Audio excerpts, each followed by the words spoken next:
U.S. President Joe Biden's administration is asking the Supreme Court to end an important restriction on immigration, but only after Christmas.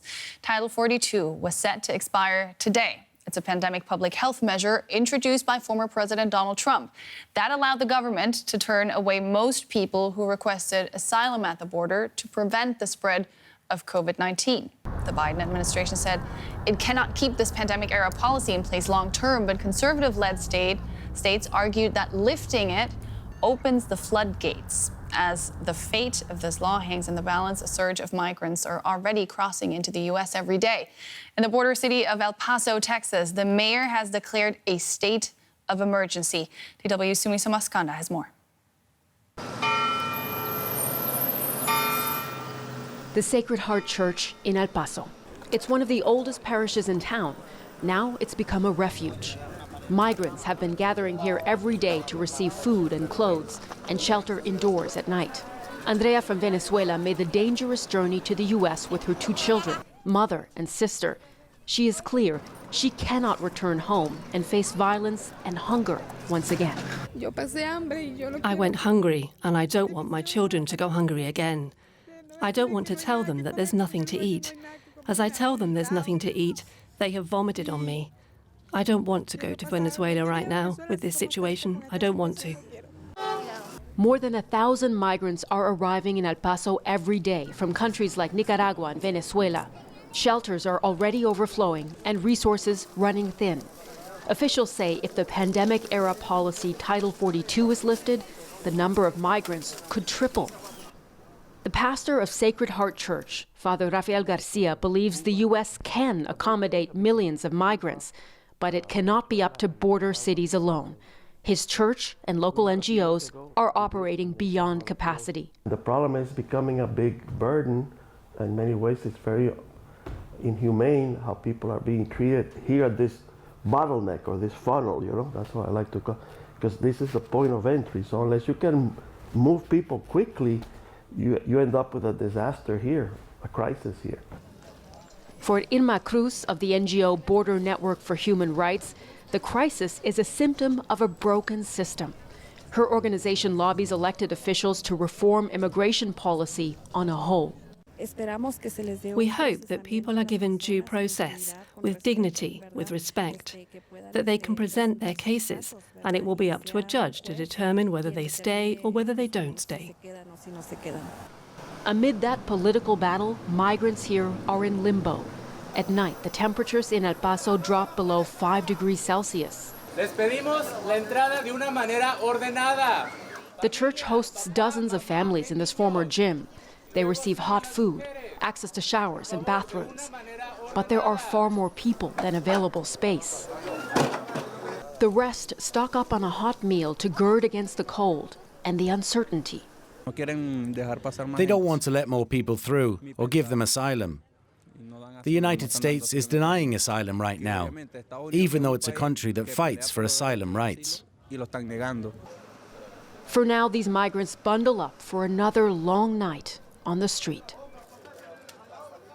Our correspondent Sumi Somaskanda filed that report and joins us now from El Paso. Sumi, people sleeping rough, volunteers and officials overwhelmed. How big is the frustration and desperation at the border? Well, Nicole, we can certainly say that the levels of frustration are high among some of the migrants who we've spoken to because they don't know really what's going to happen to them in the coming hours and days. But they also told us they're happy and relieved that they've made it to this side of the border. The desperation is far more present on the other side of the border in Mexico, where people are still trying to cross into the U.S. Now, for those who have arrived here, I'm going to get out of the way so you can see just what's behind us here. Some of these images you saw in our report already. But this is the area where migrants have been gathering.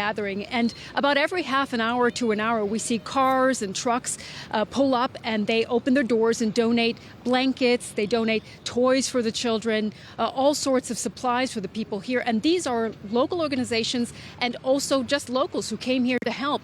And that structure that you also saw in a report, that is where people are sleeping at night, at least as many that can fit there at night, because the church is having trouble, particularly in these cold temperatures, making sure as many people get shelter as possible. But to come back to your question, Nicole, about the levels of frustration, we did hear a lot of determination among migrants here who told us they're happy to be here. They will make sure that they stay, and they want to get to their final destination, to cities across the U.S. where they have family and friends.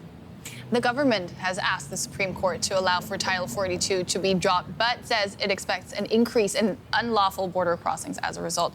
Is anything being done to prepare for that scenario with, the infrastructure being overwhelmed already as it is, and being able, with an increased influx, still to assist the migrants in an appropriate and dignified manner?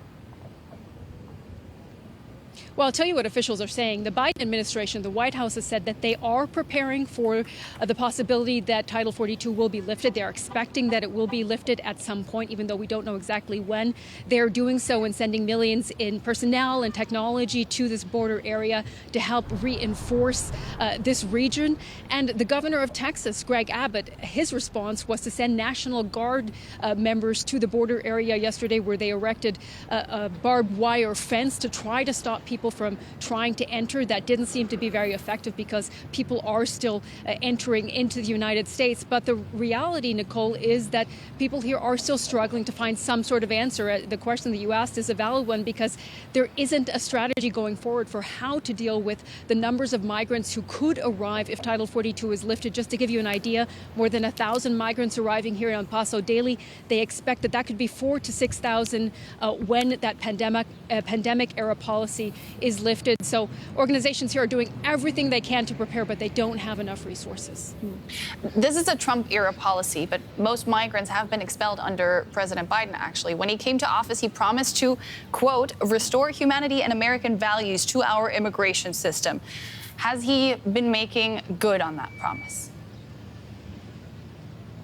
Well, if you speak to immigration advocates we've been speaking to here at the border, they say no. They clearly, the Biden administration clearly has failed to do so. They point to the fact that, as you said, Title 42 has been in place all of this time, that the Biden administration has not done enough to address the problems at the border and to make sure that there is a legal and humane and safe way for people to arrive here and to receive care and shelter.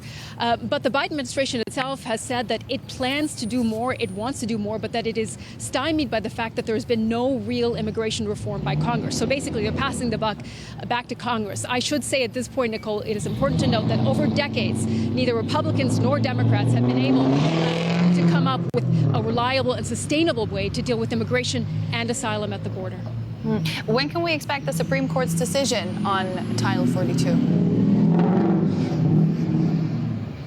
We're not exactly certain yet. We know that the Biden administration has asked the Supreme Court to grant them a stay until the 27th of December. And we know that the Supreme Court right now is also reviewing some of the information that the Biden administration had to submit back to them.